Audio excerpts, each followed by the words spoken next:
Hi everyone. Last class के अंदर हमने केमिकल इक्विलिब्रिया के चैप्टर के अंदर एक डेरिवेशन किया था, जिसके अंदर हमने रिएक्शन ली थी A plus B change into C plus D.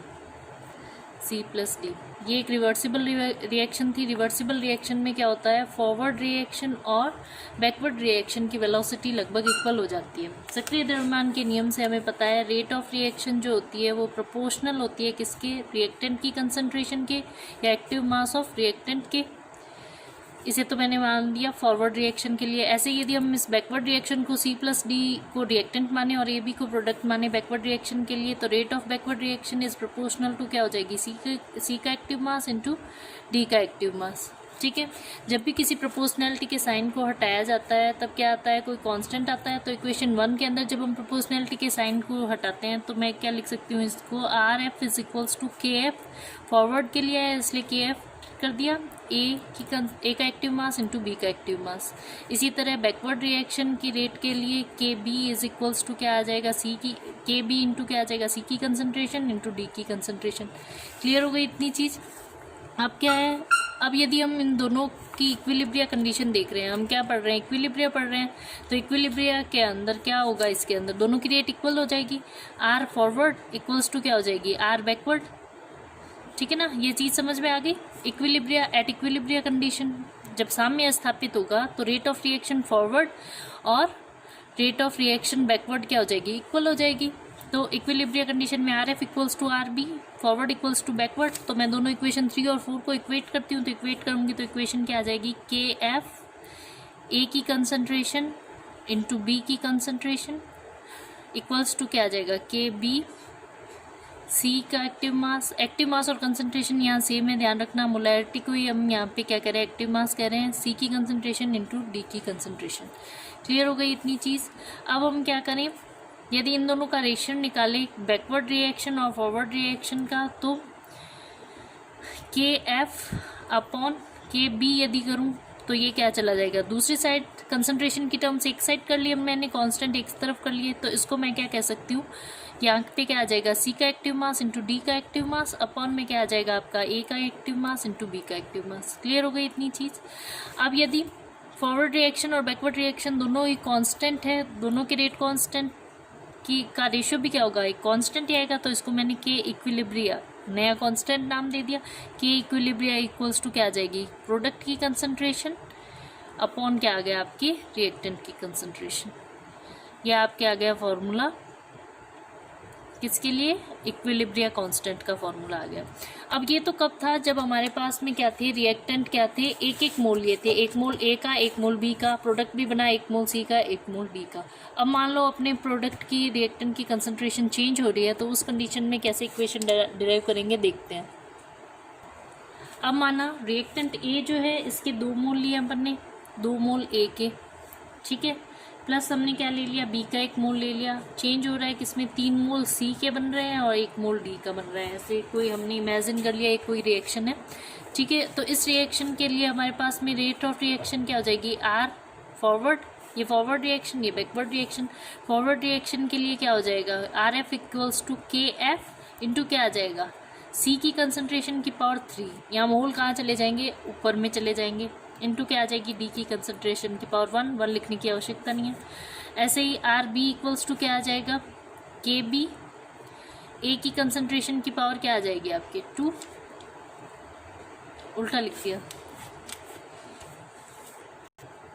सक्रिय द्रव्यमान के नियम से क्या है, मान लो कोई रिएक्शन है 2A plus B change into 3C into D. सक्रिय द्रव्यमान के नियम से क्या हो जाएगा, आर फॉरवर्ड के लिए क्या होगा, क्रियाकारकों की सांद्रता के समानुपाती होगी। तो क्रियाकारकों की सांद्रता, ये साइन हटाया अपन ने प्रोपोर्शनैलिटी का, तो कांस्टेंट आ गया के एफ, रेट कांस्टेंट है। यहाँ पे क्या आ जाएगा, ए की पावर 2, मोल क्या आ जाएंगे, पावर में चले जाएंगे, बी की पावर क्या है 1 को लिखने की ज़रूरत नहीं होती, ठीक है। ऐसे ही आर बैकवर्ड के लिए क्या आ जाएगा, के बैकवर्ड, सी की पावर कितनी आ गई, 3 मोल लिए थे, तो क्या कितनी आ जाएगी, 3 इंटू डी। अब रेशियो ले लेंगे, हमें पता है आर एफ इक्विलिब्रिया पर आर एफ इक्वल्स टू क्या हो जाता है, आर बी। तो फिर वापस से इसको इनके अंदर वैल्यूज पुट करेंगे, तो आर एफ इक्वल्स टू क्या है हमारे पास में, K F into A to the power 2 into B equals to क्या आ जाएगा आपके, बैकवर्ड वाली का लिखेंगे K B C to the power 3 and D. ठीक है, क्लियर हो गई इतनी चीज़, इसको लिख दिया अपन ने इक्वेशन नंबर 3। ठीक है, क्लियर हो गई इतनी चीज़। अब रेट कांस्टेंट को एक तरफ लाते हैं, तो के एफ अपॉन के बी को हम क्या कहते हैं, इक्विलिब्रिया कांस्टेंट। के एफ अपॉन के बी इक्वल्स टू के इक्विलिब्रिया इज इक्वल्स टू क्या आ जाएगा, ये इस तरफ क्या है तो क्या आ जाएगा, सी की पावर 3 डी की पावर 1, ये तो यहीं रह जाएगा। और कंसंट्रेशन की ये दोनों टर्म दूसरी तरफ ले जाएंगे तो अपॉन में चली जाएगी, तो ए टू द पावर क्या आ जाएगी आपके 2 और बी टू द पावर क्या आ जाएगी 1। ठीक है, तो अब मान लो मोल m1 m2 n1 n2 होते तो उस कंडीशन में के इक्विलिब्रिया क्या आ जाता आपकी, के इक्विलिब्रिया इक्वल्स टू आ जाता सी टू द पावर सी, मान लो m1 है तो m1, D to the power m2 और A to the power n1 and B to the power n2। ये आपकी क्या आ जाता है, कॉमन फॉर्मूला आ जाता है के इक्विलिब्रिया के लिए, इक्विलिब्रिया कांस्टेंट के के लिए। यहाँ m1 m2 n1 n2 क्या है, ये रिएक्टेंट के नंबर ऑफ मोल है, ए रिएक्टेंट के number of mole n1, B reactant के n2, सी रिएक्टेंट के m1 और डी रिएक्टेंट के m2। क्लियर हो गई इतनी चीज़। नेक्स्ट और बहुत इंपॉर्टेंट टॉपिक है आपकी factor affecting equilibrium constant. Factor affecting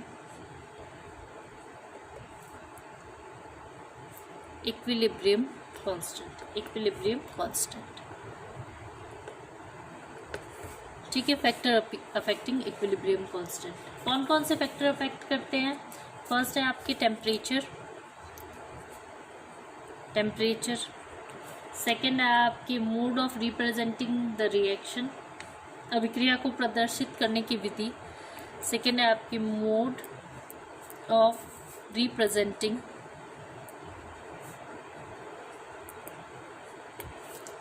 the reaction. Third है आपकी स्टोइक्योमेट्री, किसी समीकरण को प्रदर्शित करने की विधि। Mode of representing the stoichiometry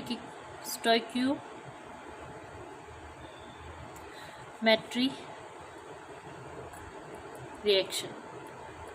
ठीक है, फोर्थ है आपकी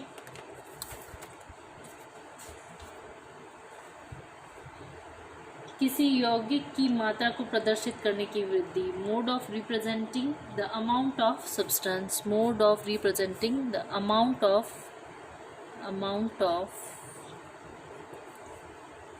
सब्सटेंस। ठीक है, ये चार है जो आपकी किसको, इक्विलिब्रिया कांस्टेंट को। ये ध्यान रखना आप, 2-3 तरह की चीज़ें आएगी आपके फैक्टर अफेक्टिंग में। एक तो आएगा आपके इक्विलिब्रिया कांस्टेंट, इसको अपन के ई क्यू या के सी से डिनोट करते हैं। ठीक है, तो एक तो होंगे फैक्टर अफेक्टिंग इक्विलिब्रिया कांस्टेंट, कुछ फैक्टर अफेक्टिंग इक्विलिब्रियम होंगे। इक्विलिब्रिया को अफेक्ट करने वाले अलग होते हैं कारक, इक्विलिब्रियम कांस्टेंट को प्रभावित करने वाले कारक अलग होते हैं, और इसी तरह रेट ऑफ रिएक्शन को प्रभावित करने वाले कारक भी अलग होते हैं। ठीक है, क्लियर हो गई इतनी चीज़ें, इसको हम डिटेल में नेक्स्ट क्लास के अंदर स्टडी करेंगे। अब इसके अंदर आपकी क्या है कि ये जो टेम्परेचर का किस प्रकार से इफेक्ट होता है और केमिकल रिएक्शन किस प्रकार से होगी, इन सब चीज़ों को हम अलग अलग स्टडी करेंगे। इससे पहले आप एक क्वेश्चन लिखो जिसका मुझे आप आंसर करके कल व्हाट्सअप करोगे। एक रिएक्शन लिखो A+2B चेंज इंटू 2C+D। ठीक है, ये एक रिएक्शन है आपके। ठीक है, इस रिएक्शन के लिए ए और बी को 25 डिग्री सेंटीग्रेड पर एक बंद पात्र में गर्म किया गया है। टेम्परेचर दे रखा है आपको 25 डिग्री सेंटीग्रेड। ठीक है, ये क्या है 25 डिग्री सेंटीग्रेड के अंदर है। बी की प्रारंभिक सांद्रता ए की प्रारंभिक सांद्रता से 1.5 गुना है। ठीक है, बी की जो इनिशियल कंसंट्रेशन है वो क्या है, ए की इनिशियल कंसंट्रेशन से is equals to 1.5 of A initial concentration। ठीक है, और साम्य अवस्था पर ए और डी की कंसंट्रेशन समान है। ए, ये कंसंट्रेशन की बात हो रही है तो ऐसे बड़े वाले ब्रैकेट लगा देती हूँ मैं इस पे, है ना। ए की कंसंट्रेशन इक्वल है किस पे, किसकी कंसंट्रेशन की, डी की कंसंट्रेशन पर, के एट इक्विलिब्रिया की कंडीशन में, ठीक है। अब इस ताप पर साम्य स्थिरांक की आपको कैलकुलेशन करनी है। कैलकुलेट क्या करना है आपको, कैलकुलेट के सी, या अपन इसको क्या कहते हैं कि equilibria at this condition, at equilibria condition, at equilibria.